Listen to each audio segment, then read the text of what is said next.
VHS Podcast. Vilões, Heróis e Sarrabulho.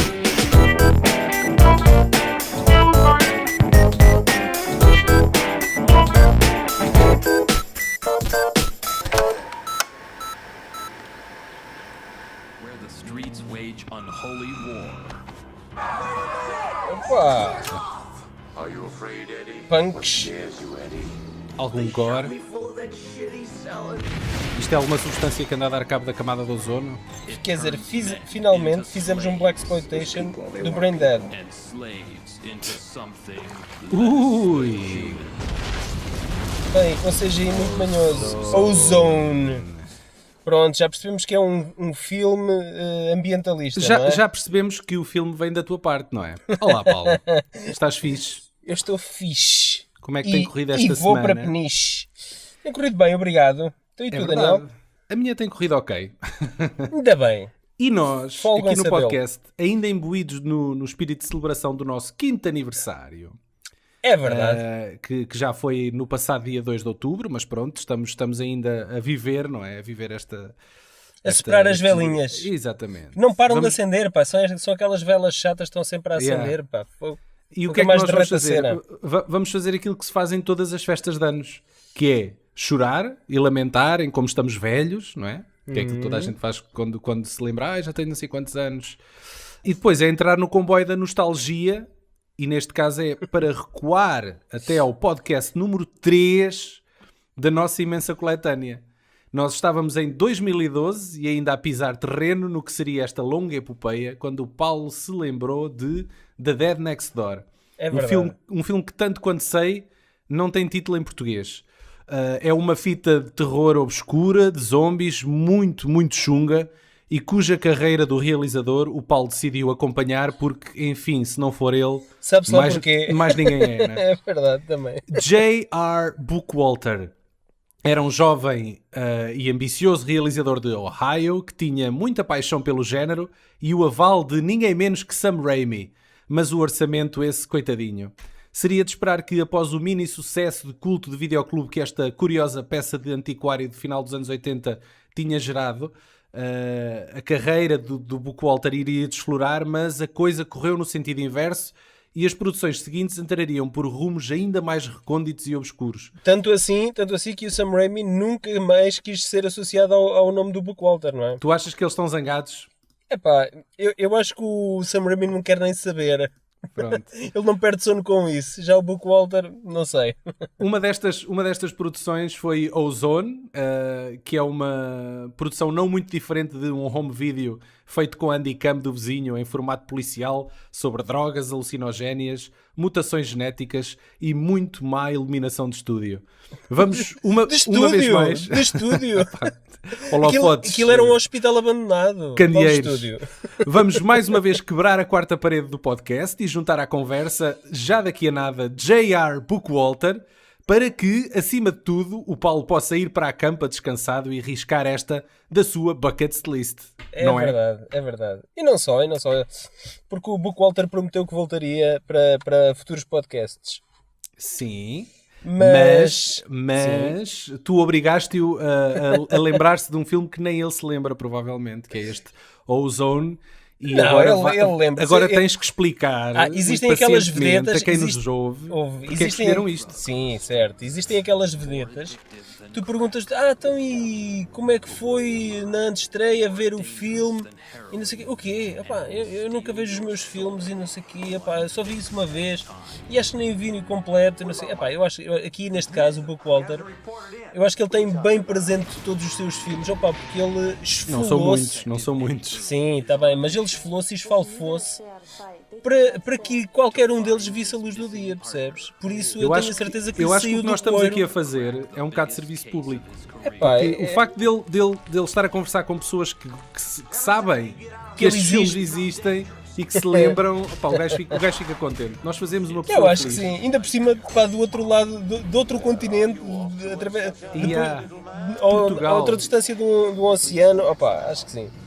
Mas eu acho que vale o facto do tipo ser muito porreiro e ele tem consciência do que está a fazer. Ele tem consciência do submundo. E essa foi a minha maior surpresa.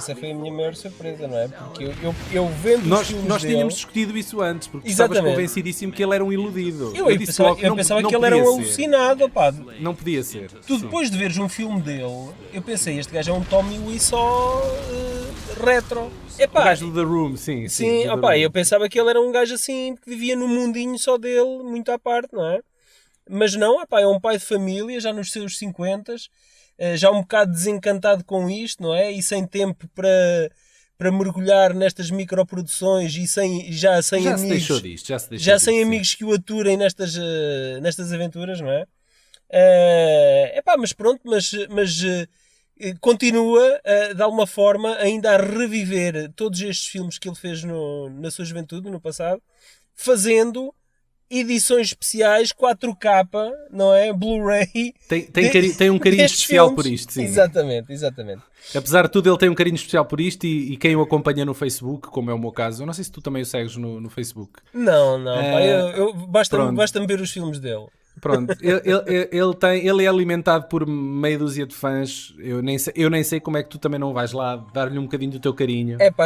Tenho que ir. E isso levou realmente a fazer algumas edições limitadas e muito exclusivas e daquelas que só se cedem por encomenda e quase falando diretamente com ele, de remasterização dos filmes dele, e um deles foi o mais conhecido, é realmente o da Dead Next Door, que nós já falámos e que está lá para o fundo dos nossos arquivos. Mas pronto, opá, é giro perceber que nunca se está sozinho. Não estás sozinho, Paulo. Há mais gente como tu a olhar para isto. No planeta há mais 3 ou 4 como eu. Okay. Mas ainda não explica o que é isto, este Ozone. Fala do filme. Como é que eu cheguei a este filme? Eu tanto quanto sei, ele não teve edição portuguesa. Ele entrou na Europa através do mercado espanhol. E um primo meu encontrou Estamos em que altura, mais ou menos? Eu encontrei este filme em casa de um primo meu em 2003. E ele comprou também nesse ano, numa feira, um DVD pirata daqueles que estavam naqueles panais ao pontapé por €1. E ele comprou uma porrada de DVDs e este estava lá no meio daqueles DVDs todos. E eu um dia estou lá à casa dele a vasculhar os DVDs dele e vejo a capa deste DVD. Já te estou a ver a farejar. Oi, que é isto? Exatamente. Eu assim, com mais obscuro pode haver aqui um filme, sempre que haja a possibilidade de encontrar alguma coisa obscura, eu salto logo. Estranho. E eu encontrei isto. Porque depois tu percebes que quando as coisas são muito obscuras, o gozo de descobrir aquilo ainda é maior. É muito maior. E foi precisamente isto, bastou-me ver os primeiros 10 minutos para perceber que eu estava perante uma coisa completamente diferente e à parte, não é? Eu pedi-lhe o DVD emprestado para depois ver com calma. E, de facto, é inenarrável. É um género completamente à parte e próprio. É o Bookwalter style e é inimitável e irrepetível. E foi assim que eu tive conhecimento deste filme, e que eu na altura julgo que até te falei, tens que ver este filme, coisa que tu nunca o fizeste até agora, até te preparares para este Fiz podcast. Esta semana, Paulo. Desculpa lá, mas agora tens que dizer a verdade. Tu viste este filme? Vi em duas partes. A primeira via no autocarro e a segunda via em casa. Mas tu viste-o todo? Vi tudo, do princípio ao fim. E conseguiste manter uma cara séria? Não vi. Não, porque tu nos primeiros 10 minutos tu percebes as regras do jogo. Como é que tu explicas este filme a quem nunca ouviu? Isto é um filme. Não é muito diferente daquele tipo de filmes que a malta fazia na escola, com o Mandicam. Sim, nota-se que ele já tem mais algum conhecimento do que isso. Pronto, só que se nota que o gajo percebe como estruturar uma história, não é? Como filmar uma história. Mas depois os meios técnicos não acompanham, Sim, é pouco mais do que isso. Exatamente. Eu confesso que eu vejo o filme e para mim é quase uma comédia, porque eu quase não paro de rir o filme todo. Tão mau que é. Sim, o filme é desses. Sim, o filme é desses, sim. Só para abreviar, Ozone conta-nos a história do detetive Eddie Boone, que é interpretado pelo agora secundaríssimo de produções de primeira linha James Black. E Eddie... É curioso, não é? O protagonista deste filme até ser alguém que conseguiu aparece... catapultar. Mas é um canastrão primeiro. O gajo aparece lá desfocado no... Tipo tu no divã de Stalin, estás a ver? Aparece lá no desfocado tipo ao fundo. Olha, se tu abrires este James Black aqui no IMDb, aparece Godzilla, Sim, faz de Soldier. Mas está lá aqui no fundo, olha, né? no filme Soldier faz de Riley. O Soldier é aquele filme com o Kurt Russell. Sim, eu sei. E depois tem aqui o Soldado do Paul Universal. W.S. Anderson. Sim. E este filme aqui, o Soldado Universal com o Van Damme. The sim. Return, nem sequer é o primeiro, acho que é o segundo. Sim, O gajo faz aqui de Sergeant Moreau, o o gajo nem deve ter falas neste filme. Eu acho que este Ozone serviu-lhe de currículo. Catapulta de alguma forma. É de currículo, não? O gajo ia aos castings, não é? Ficava com estes papéis sem falas de 10 segundos em grandes filmes de Hollywood. E acho que só lá chegava porque, olha, tinha o Ozone... Já tinha experiência, basicamente. Pronto, sim. Dava para o showreel, né? Os atores têm o showreel, né? Quando vão aos castings. Exatamente. Dava para o showreel do gajo. Pronto, Bem, aqui neste caso, ele e o seu parceiro Mike tentam limpar as ruas de uma nova droga, que é o Ozone, que transforma os seus consumidores em zombies. Ou zombies mutantes. Pois, eu acho que aquilo não é bem coisa zombies, estranha. porque eles têm consciência, não é? Pois... Aquilo é tipo tipo um grupo, é um gangue. O próprio Bookwalter também não assume que sejam zombies. Então talvez mutantes seja mais a palavra-chave. É mutantes, sim. Porque eles falam e têm um plano, têm uma missão. Ou seja, não é muito diferente das drogas de hoje em dia. Porque basta nós irmos à Baixa de Coimbra para ver alguns zombies lá no Terreiro da Erva, que aquilo é basicamente muito similar. Numa escaramuça com Eu acho piada a tua realidade ser Coimbra, não é? Pois, Quem te ouve falar até pensa que Coimbra é uma cidade daquelas... Podia falar, tipo Chicago. podia falar da Quinta do Passo, que é na Figueira da Foz, mas pronto, esta é a minha realidade. Numa escaramuça com um bando de dealers de Ozone, Eddie é injetado com a droga e Mike é tomado como refém. Eddie luta agora contra o tempo para encontrar o seu colega antes dele próprio se tornar um mutante. Isto que eu acabei de dizer é o guião do filme.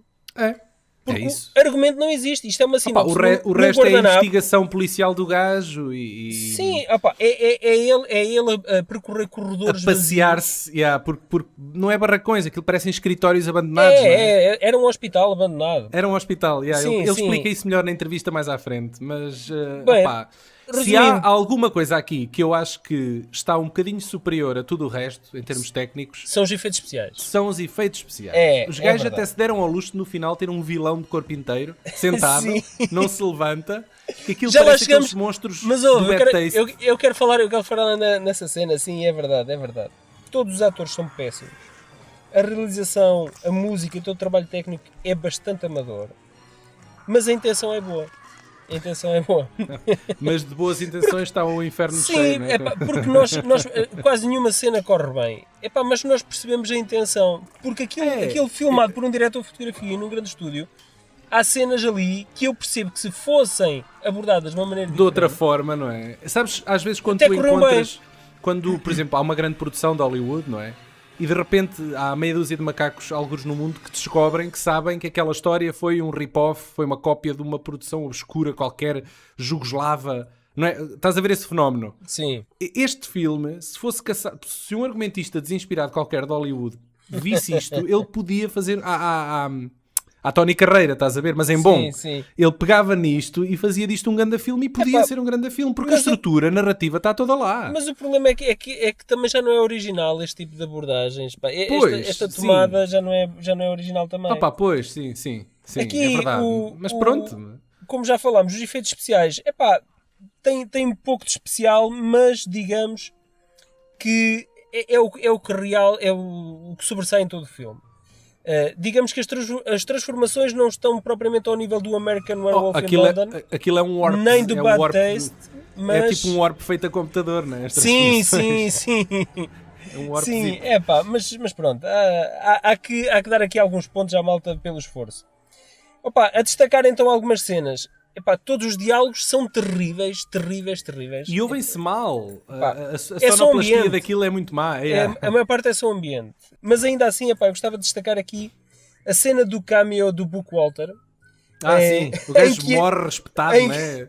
Em que ele vai a uma sala que parece ser onde a polícia guarda as provas dos crimes. É um armazénzito, sim, é tipo uns arrumos. Exatamente, e ele encontra ali, à mão de semear, numa estante, uma pistola com uma etiqueta, que ele agarra e começa a manusear, mas vem um zombie mutante, todo nu, que lhe dá um tiro à queima-roupa, que lhe dá um tiro à queima-roupa, e ele nunca chega a usar a arma e cai prostrado em frente à pila dos zombies. À pila, exatamente. Imaginá-los a gravar aquilo. É no mínimo ridículo e hilariante. É uma coisa. Eu acho que não havia operador de câmara. Porque se tu bem vires a cena, a câmara está posicionada e o foco e fixa.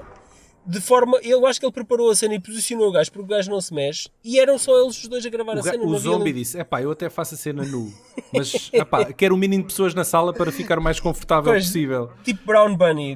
Então pronto, a câmara ficou em cima de um tripé, pronto, é o que é. Tu vais ficar com a cara tipo a 10 cm da minha pila, mas um gajo não fala mais nisto e é o que é. Mas é hilariante, pronto. A outra cena, é uma cena que eu não parei de rir a cena toda, que é a cena do nascimento do bebê mutante. Sim. Fixe também. É no mínimo macabra.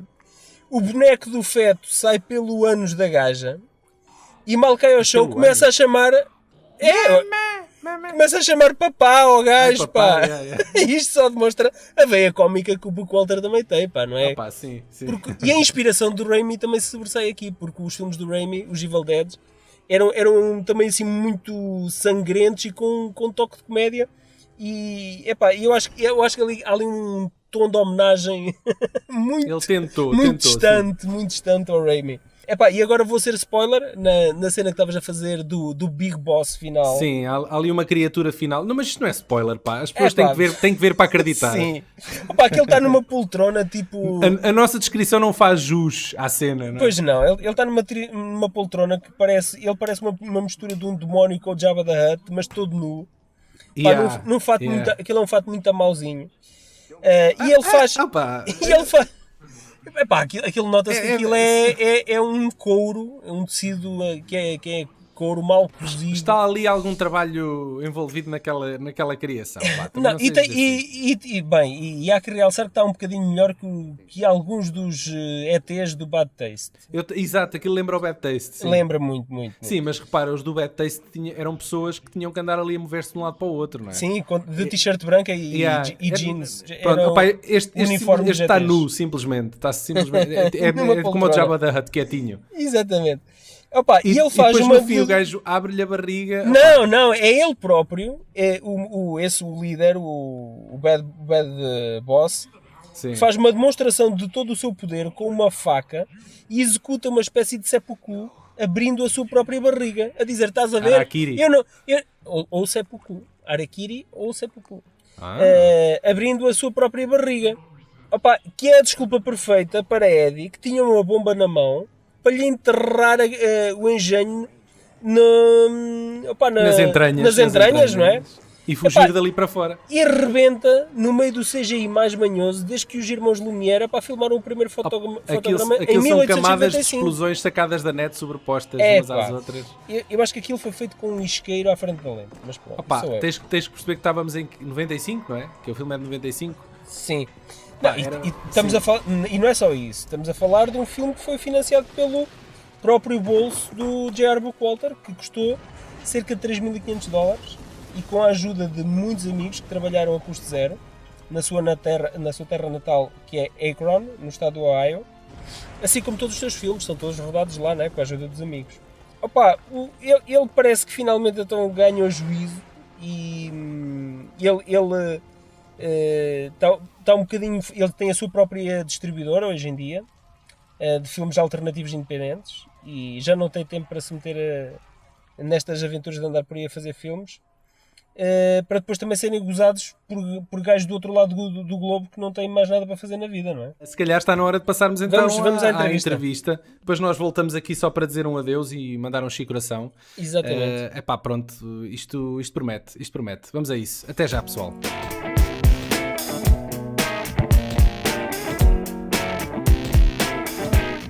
Hello, JR. Hello.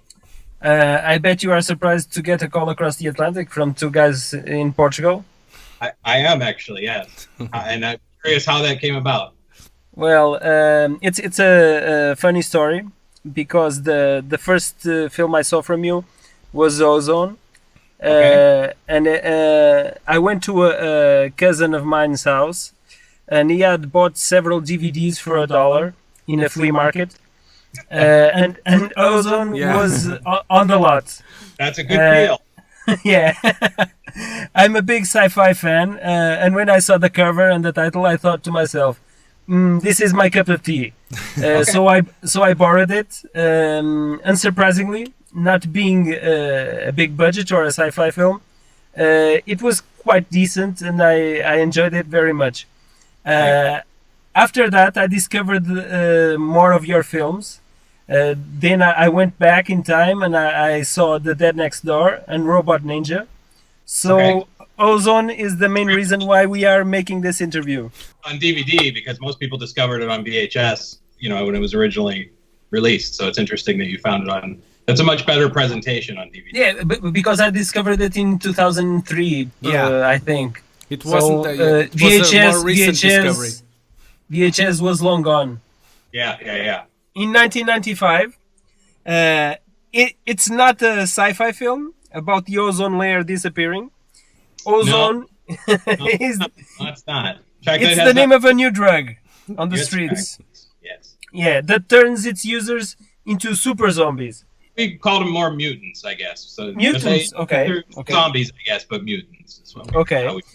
You directed and also co-wrote, produced, shot, and edited the film.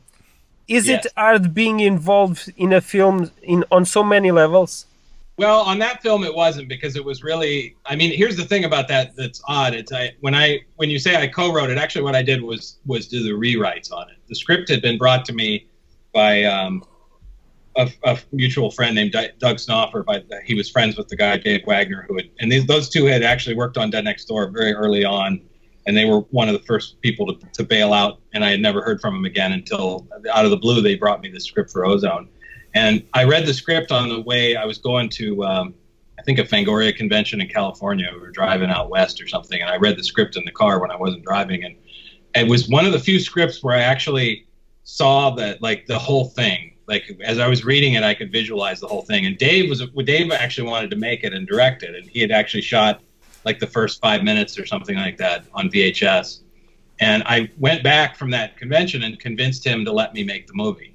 To let me direct it, and he was actually relieved, because he didn't really want to. I think he wanted to direct it, but he didn't really want to direct it. He didn't want to have to go through all the work and trouble to do it. So he was actually relieved, and he kicked in half of the budget, and I kicked in half of the budget, and that's essentially how it was made. So I did the rewrites on it to sort of he had a few things that we just were not going to be able to pull off, so I kind of had to rein it in a little bit on that regards, but yeah, I mean, as far as doing all this stuff, I mean, at that point I didn't really have a choice, because most of the people that from Dead Next Door had moved on to other things and had abandoned me anyway. So I was sort of like, if I'm going to make this movie, I'm going to have to do it by myself. And obviously Dave Wagner was around, and he kicked in. And very early on, I lost Scott Plummer, who had helped produce the Dead Next Door and Robot Ninja, and he had gotten married and he moved on, so I didn't have him either. So it was just I had no choice, basically, to do it myself. And I mean, I would prefer probably to not have done it myself, especially the lighting and stuff, because when you're in the camera work, there were times where it was literally like me and James Black, the actor on the set, where I'm shooting this movie, and I'm having to light everything, and then I'm like, okay, let's shoot it, and I'm pushing my own dolly, and I'm running the camera. One-man show. Yeah, no, I mean, literally, he's like helping me move lights around and stuff. I mean, in some regards, it's great, because it's like the ultimate creative freedom. You're doing everything yourself, so you really can't point the finger at somebody and go, oh, they messed that up. If only they had done. I only have myself to blame if I didn't. Not complete control.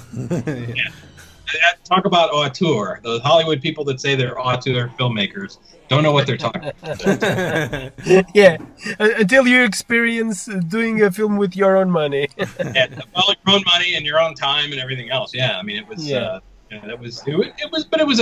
I also had, at that point, I had come off of 6 sort of embarrassingly bad shot on video movies that I made for Cinema Home Video, and I was sort of like, I believed that something good could be shot on video and it could be made on that same way, but not those movies and not on those schedules and everything. So I kind of had something to prove to myself and to other people. So Ozone was sort of like, you know, the saying, you have a chip on your shoulder. It's sort of like, I'm going to prove that this can be actually done. What were those movies you were referring to? Yeah, because you're going to go look them up. Yeah, Don't worry, IMDb I can go to. They're all on there already anyways. Kingdom of the Vampire, which is actually, I consider the most watchable out of all those. Kingdom of the Vampire, Zombie Cop, Chick Boxer, Maximum Impact, Galaxy of the Dinosaurs, and Humanoids from Atlantis. I love those names. If you're going to watch any of them, watch Kingdom of the Vampire, Zombie Cop, and Galaxy of the Dinosaurs. The rest are very forgettable. I mean, they're all forgettable, but Kingdom of the Vampire is the closest that shows my Dark Shadows inspirations, because it was sort of a weird hybrid of Dark Shadows and George Romero's Martin. It's sort of like if those two things collided, that's what Kingdom of the Vampire is. So. Having so many things depending on you, aren't you afraid of losing your objectivity? Or I think the thing that saved me on a film like Ozone, it was made over it wasn't as long as Dead Next Door, but it was over such a lengthy period of time that we were shooting on weekends and things just as we could do it. So I was able to sort of edit it and I think I was objectively looking at things. You know, I mean, there's always things you want to do better, or things that's like, well, that didn't really work, but for this reason or that reason, you can't go back and redo them, even though it's, you know, shot on video or whatever. But yeah, I mean, you run that risk, certainly. And I've known other shot on video filmmakers who've fallen into that trap where they love everything they do and they don't see any. See, I hate everything I do. So to me, it's automatically like, if I say I like something, that's like the exception. You know, I'm like, oh God, why didn't this turn out? This could have been so much better. Why do we do it that way? You know, I'm very self-critical anyway. So, you know, it's more rare for me to go, oh, I really like the way that turned out or whatever. That almost never happens. So, you know, I think I'm effective enough. We did this chat also via Skype with Uvaball. Yeah, and it's funny to see because the guy was defending his movies the whole through. I'm not going to say I'm more humble. Everybody that makes movies has got an ego to some degree, because you have to be able to do it in the first place, I think. But to me, I'm always looking to try and take it. Everything is a step in a process, and I'm always trying to learn and do better the next time around. You know, that's all you can do. It's like you make the movie that you make, and it's sort of a moment in time, you know, a time capsule that you've kept. That's all you can do. I mean, you could, like George Lucas had, you could go back and sort of change the things you didn't like about it, but it's still essentially the same movie. But why? But why? It's always going to be the old version of it too. So it's. Yeah, I agree with you. The movies should stay as it is because they're the picture of course. I mean, I was very disappointed when I saw the results, but it is the fact that they refused to keep the original versions in circulation. Yeah, man, that's crazy. That's crazy. I mean, I still have laser discs of the original. Yeah. I keep them for that reason, because it's like, you know, the only way you can see those until, you know, there's been rumors that they're going to release them. It's not the same thing as a remastering, because a remaster is only cleaning the thing. It's not having. Well, and that's just it. I just went through this 2 years ago with the Dead Next Door. You know, I did a 2K scan from the original film, and I actually did 2 versions. You know, it's got the original 4:3, you know, square screen, and I cropped it for 16:9, so it looks a little more cinematic. But you have both versions. You know, you're not stuck with one version. Okay. The people who are from VHS, you know, they have it's all just cleaned up. You know what I mean? It's not. Okay. It wasn't a lot of digital tinkering and that, other than getting rid of scratches and mold and all these crazy things that happened to the film over the years. But yeah, I think that's the difference. James Black is Eddie Boone, a detective that wants to find his partner who was kidnapped by the Ozone dealers. Back then, James Black was an unknown guy, but now he has moved on to do frequent supporting acting in many Hollywood blockbusters. How was it like to work with him in such an early stage of his career? Well, I mean, he started with me in Zombie Cop, actually. Ozone was not the first one. He was in Zombie Cop and Chick Boxer and Maximum Impact and Galaxy of the Dinosaurs. So he actually did four little movies together before we did Ozone. So by the time we had done Ozone, we were sort of a well-oiled machine, and we had a shorthand together where it's like we could just that was the thing about him and I working on the film together. I think it was so fluid because neither one of us were happy with the stuff we had done before, and we both saw the same sort of vision for that film and wanted the same things from it. It's never going to be perfect, no matter how much money or time you have. There's always something you're going to want to change. But I think he viewed it as a springboard, like, oh, there'll be stuff in this that I can put on my reel and go get other work, which he did. He got a TV show called The Burning Zone was the first thing he did when he moved out to California, and he was a series regular on that. So it did work for him. I mean, he showed that around, and people were like, yeah, this guy's got something, and we're going to cast him. So essentially, Ozone was the James Black show reel. Yeah. Okay, but by this time you had made several movies with the theme of zombies on the background and sci-fi. Are these your favorite genres? Well, zombies, certainly. I mean, Dead Next Door is really obviously a love letter to George Romero's films because that was, we're so who recently passed away, by the way. Very sad, very sad. I mean, so Ozone really came more from Dave Wagner because Dave Wagner wrote that movie in a very strange way. Like when I write something, I have to have the complete quiet in the room, and I can't have like maybe some soundtrack music, but that's about it. Dave was kind of strange because he would watch James Bond movies and all this just crazy stuff was running. This stuff would be playing and he would be writing, and you could tell. And you would be distracted. I would be there's no way. But he somehow was able to put all that. I call it a potpourri. It's like a potpourri of different influences because it's very like there's David Cronenberg and David Lynch and all these weird influences, and that was all stuff that even though I liked some of those movies, some of their movies, it was different for me. I mean, obviously it had the mutants or zombies or whatever that I sort of related to, but to me it was more of an action movie with horror elements to it, I guess, and that's how I approached it. I was trying to make it look bigger than it actually was. Okay, try and make it more cinematic for being shot on Super VHS video as much as you can. It's probably the way you lit the lighting is, but it doesn't seem like video shot on video. Well, I mean, you're seeing it also on DVD. Even the original VHS version, we put this at the time. It was like this cheapy film look. It sort of makes it look like film. It was still, it's in the lighting, it's in the cinematography. We had a homemade crane and a homemade dolly, and we were doing all these crazy things with the camera. I saw on the credits that you had the credit for the guys that constructed the crane and the dolly. Yeah, we built those from we had done that on Dead Next Door also, and it was from they were designed from there used to be an old magazine when I was growing up called Cinemagic. Don Dohler, Don Dohler, the filmmaker, it was his magazine. And he always had like things on how to build, camera rigs and stuff like that. So a lot of that stuff I learned from Cinemagic magazine, and then I had the guys that were willing to go and build the stuff that knew more about how to do it. And we had a Steadicam, believe it or not, on Ozone. I mean, not one of those little junior things that they have now. Like I met a guy in New York that actually owned a Steadicam rig. He brought this huge rig out and put this little Super VHS camera on it, and we actually shot Steadicam shot, which has to be probably the first time anybody ever even attempted something like that for that kind of movie.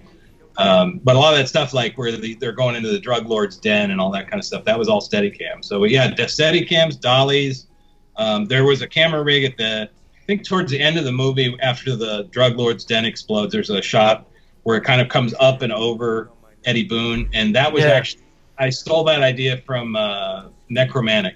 I remember seeing the behind-the-scenes footage of George Buchreit's movie where they had built this thing, it was like 3 2x4s, and they put the camera in the center where it just sort of lifted up.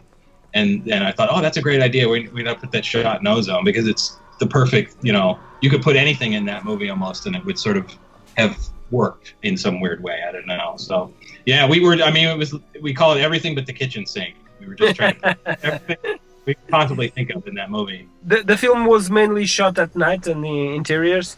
Was it hard to find locations? No, it was actually most of it. Almost that entire movie was shot in one place. There was a hospital.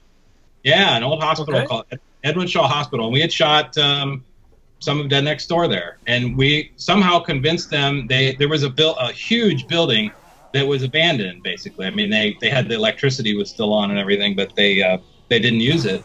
And we convinced them to let us go in there, and we were in there probably 8 months. I think it was almost a year we were in there in total. We would literally like leave equipment in there, and we had the keys, and we would just lock it up and go home. So we could just Why go home? You wouldn't pay rent. You could live there. You got to shower, otherwise you start to smell. But, okay. But yeah, because it was great because it had so many different looks. Like some of the stuff where it looks like they're in the city or whatever around a burning barrel of trash or whatever. That's actually out back. The scene at the beginning where the guy's buying the drugs, before he goes home and blows his head off with them. I mean, that was part of that building too. I mean, we tried to lit it and stage it where you can't tell that it's the same location, of course. No, I thought it was several locations. No, it's almost all in that one spot. I think the house that I was renting at the time is Eddie Boone's house. There's a quick scene there, and we shot some stuff I think in my backyard there as well. But no, I mean, the bulk of it was there, and there was some stuff in downtown Akron where the mutants are chasing Eddie Boone. That stuff was actually shot downtown at night, but most of it was shot during the day because what was great about it is there was this long hallway, where it had all these rooms off of it that extended almost the entire length of the building, and you could just close off doors or close the windows, inside those rooms, because usually I would put lights in there, so you have all this cross lighting coming in through the hallway. But it's a Dutch angle, I think. You shot it in a Dutch angle. Yeah. Tons of that kind of stuff. Yeah, I mean, it was really a playground as far as creativity goes, because that location it was so. It's nice to be in one place where you don't spend all your time hauling equipment around. You know what I mean? Everything was there, and it's like if we needed something, it was just we'll go in the other room and get it or whatever. So we spent less time traveling around and more time shooting. I think it's the idea, I guess. Okay, I have to congratulate you for the special effects. They are pretty cool. I had a lot of help. I didn't do most of that myself, of course, but I had David Barton did some of the key stuff again, and he's been my childhood friend since we were 10 or 11, I think, and he did Dead Next Door also. And he did where they're really mutated and wearing the masks and the arms, and of course some of the drug lord stuff too. It was basically Bill Morrison and David Barton were the two that were responsible for most of that stuff. Okay, but for me, there's one thing that didn't work as well. There's always got to be at least one. I could tell you 10 or 15 things. No, okay. For you, I imagine there's a lot of things that you would probably change. But for me, one thing that doesn't work most of the film, it's the music, because I think it's a little bit off. At some point, you're breaking my heart here. I know. It's like a video game. No, but seriously, to me, the music is really what the glue that sort of bound that whole movie together. Yeah, I don't quite agree with that, because it was actually a German composer that did that. We had a mutual friend that had done a movie called Violent Shit 2 or Violent Shit 3, I think it was. No, it was 2. One of those violent shit movies, and I heard the score, and he gave me the soundtrack CD, and I kept listening to this music. I'm like, wow, this is like really like big, like orchestral sounding, even though I knew it was all synthesizers. I understand what you're saying. I pictured that for Ozone, and the guy that most of the money went to pay him to actually do the score, for that. Now Paulo is saying to you that it doesn't like. Yeah, I think it would work better if it wasn't so present in several scenes. That's fair enough. It's probably, if you watch since it was remixed for DVD, and it was 5.1 surround, I think I probably pushed the music even louder than it was in the original version. So maybe I'm not going to say that I I blew it, but You paid for it, so you have to hear it. Make sure we you have to listen hear it. Okay. But I love that score personally. Just let me put that out there. And if that's the one thing that bothers you about the movie, then I didn't. No, I accept the movie. I accept the movie for what it is. I know that it's not gonna win any Oscars, but it's a low budget film that I enjoy for what you tried to do. Actually, that's one of the things I'm planning on doing with Robot Ninja, not replacing the score but as it is, but having an alternate version on because I'm restoring that film now, and on the Blu-ray I'm going to have an alternate version with a Russian like electronic musician whose stuff that I discovered and liked, and he's actually going to rescore the whole movie. So it's interesting that you mentioned that, because sometimes I think I wouldn't normally do it. I would never do it where that was the only version that was available. This is like a bonus feature, essentially. Where can we find, if someone wants to buy your movies? I know Dead Next Door has a Blu-ray edition. Robot Ninja, I don't know. Just throw us some links. The easiest way is tempevideo.com. That'll take you to, I have a Tick Tales online store, and you can buy all the movies from there because we ship internationally. Amazon.com. I guess you can buy stuff from Amazon.com in Portugal also, right? Mm-hmm. Yeah. Do you have any of your movies on Netflix? It's funny, when Netflix started their streaming service, the studios here, the Hollywood studios, didn't want anything to do with them. So they signed up all the independent, all of my stuff was on Netflix at one time. Then gradually the Hollywood studios came around and they just kicked us out the door and said, thanks, but no thanks. But for a time, all that stuff was on there. You haven't directed another movie since Deadly Stingers in 2003. When will you return to the director's chair? I don't know. I'll be 51 next week. I think I may be past my prime to do this kind of stuff. My son and my wife actually try to encourage me to get back out and do it, but the market has changed so much. It's just, there was never any. At the time I was doing it, it was never about money. We were doing it for the love of it, because if you made money with it, then great, but that wasn't the sole impetus. But I think now the only way I probably couldn't do like an Ozone where I just go out and do everything by myself, even though the technology's there now. That was the thing that always kills me. Like when I made something like Ozone, you wish that you had all these 4K cameras and all this great gear. We have everything's edited on the computer and all that. And now all that stuff's available, and here I'm not taking advantage of it at all. So I don't know. I call myself semi-retired because you never know when the bug will strike again. If you ever direct a movie again, believe me, I'll watch it. You still haven't watched Humanoids from Atlantis, so there's I haven't. Plenty of JR to discover. I'm gonna watch that one. Promise. You may change your mind after you see that one. No. Believe me, I won't. It's okay, JR, thank you very much. Sorry for taking so much of your time, but it was a pleasure. I appreciate it. Okay, thank you. Thank you very much. Eu confesso que eu fiquei bastante surpreendido com esta entrevista, e pela positiva, porque ele é realmente um gajo muito terra a terra, não é? E porque os filmes dele são uma coisa de nicho para um nicho com muitas limitações, que é um bocadinho aquilo que nós também aqui fazemos no VHS, não é? Ele tem aqui um discurso, nota-se que ele está bastante desencantado com o cinema, muito provavelmente por nunca ter sido levado a sério. Mas para mim foi um prazer picar-lhe os miolos para perceber que, afinal de contas, a sua motivação sempre foi uma enorme paixão pelo cinema gore. E para perceberem como esta paixão do Paulo foi grande, esta entrevista ainda durou. Sim. Mas não vos vamos obrigar a ouvir para já, não vos vamos obrigar a ouvir mais. Tudo. Guardamos o resto da conversa para futuros podcasts, porque isto está mal. Sabes, deu pano para mangas. O Nalgas como é que se chama aquele tipo que eles descobriram no último podcast, que foram descobrir a carreira do gajo? Pois, aquele gajo que nunca existiu. Pronto, exatamente. Nós não precisamos disso. Nós encontramos gente suficientemente obscura e esquisita, real, que existe e que nos deslumbra a todos pelo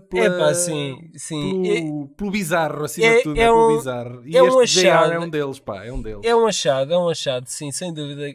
Vejam, a maioria dos filmes dele estão online. Sim, este Ozone está online no YouTube, se quiserem ver. Sim, vão ao IMDb, vejam os títulos dos filmes, metam no YouTube. A maior parte dos filmes estão online e é mau demais para acreditar. Ao ponto que um dos últimos filmes que ele fez, os créditos de abertura, é ele a ter consciência da merda que fez. E a dizer... Se o gajo pede a um amigo português para lhe traduzir isto ao brasileiro... Mas isto ele assumiu, ele nos créditos de abertura do filme, ele assume. Agora não me lembro qual é o filme, mas o gajo diz qualquer coisa assim. No lettering. No lettering de abertura, por baixo dos títulos, por exemplo, Directed by J.R. Bookwalter, entre parênteses, who by now should have known better. Sim, por esta altura já devia ter aprendido a lição, não é? Exatamente. Mas não, ele continua. Mas está cheio. Os créditos de abertura estão cheios destas pequenas mensagens entre parênteses. Opa, tipo gajo... que aquilo é uma cagada. Que aquilo é uma cagada. E então ele diverte exatamente. A malta. Ele olha, mais vale assumir e ir na onda do pronto. Prometemos voltar com coisas não tão obscuras num futuro próximo. Exatamente, porque senão a malta vai deixar de nos ouvir. Temos que ir gerindo as expectativas de quem nos ouve. Exatamente. Pronto, então vá, um abraço e até à próxima. Até à próxima.